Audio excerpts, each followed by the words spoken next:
បាទបន្ទាប់ពីមេឃភ្លៀងធ្លាក់មួយមេធំនៅរដូវដើមឆ្នាំមក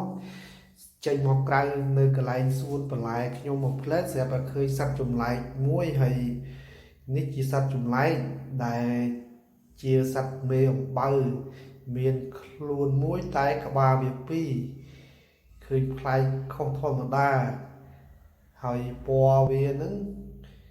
ទាំងមុខទាំងក្រោយដូចគ្នាតែខុសត្រង់តែខ្លួនវាតែមួយទេខុសក្បាលវាពីរហើយឆ្ងល់វាពងធ្វើអីមានបងប្អូនណាខ្លះស្គាល់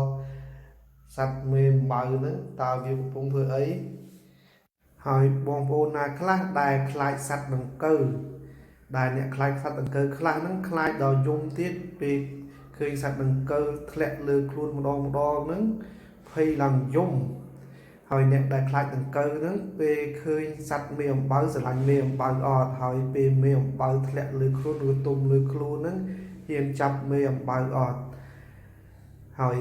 អ្នកដែលហ៊ានចាប់មេអំបៅ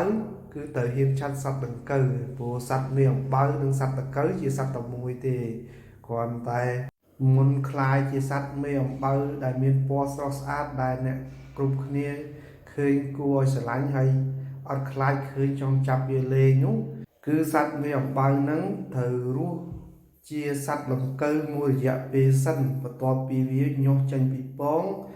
ដែលមេរបស់វាបន្ទាប់ពីបន្តពូជហើយហ្នឹងមេវាទៅរកដើមឈើណាដែល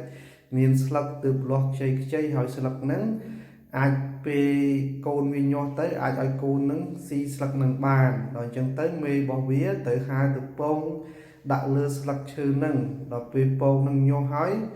ពងហ្នឹងคล้ายជាសត្វដង្កូវហើយសត្វដង្កូវហ្នឹងស៊ីស្លឹកឈើហ្នឹងមួយរយៈពេលហើយពេលនៅคล้ายជាសត្វដង្កូវហ្នឹងគឺមានរូបរាងអាក្រក់គួរឲ្យខ្លាចហើយនៅពេលខ្លះទៅសត្វដង្កូវហ្នឹងក៏មានពឹសដែរតែពឹសវាមិនខ្លាំងទេគឺធ្វើឲ្យយើងហ្នឹងមានរមាស់ឬកន្ទួលដោយសារពេលវានៅសត្វដង្កូវឲ្យឡើយវាត្រូវចេះការពារខ្លួនវាព្រោះនៅពេលនោះរូបរាងកាយរបស់វានៅខ្សោយហើយទៅណាមកណាមិនលឿនដូចសត្វមានអំបៅទេដល់អញ្ចឹងទៅវាត្រូវចេះការពារខ្លួនរបស់វាប្រឆាំងនឹងសត្រូវមកបៀតបៀនវាឬក៏ចង់ចាប់វាស៊ីហើយបន្ទាប់ពីវារស់មួយរយៈពេលនៅជាសត្វដង្កូវមកក៏វាคลายខ្លួនម្ដងទៀតគឺคลายខ្លួនជាដុកឌឿដូចជាពងសត្វដែលទើបទាំងពងថ្មីហើយក៏រស់ជាសត្វដុកឌឿនឹងមួយរយៈទៀតក៏បានញាស់ចេញជាសត្វមេអំបៅដែលមើលទៅគួរឲ្យ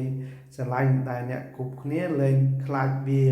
ដូចនៅជាសត្វដង្កូវទៀតអញ្ចឹងអ្នកខ្លះក៏ឃើញវាអាចចាប់វាលេងហើយលែងខ្លាចលែងអីដូចជាសត្វដង្កូវការដែលសត្វដង្កូវរូបរាងវាអាក្រក់ញញើតគួរឲ្យខ្លាចឃើញហើយដើរវាង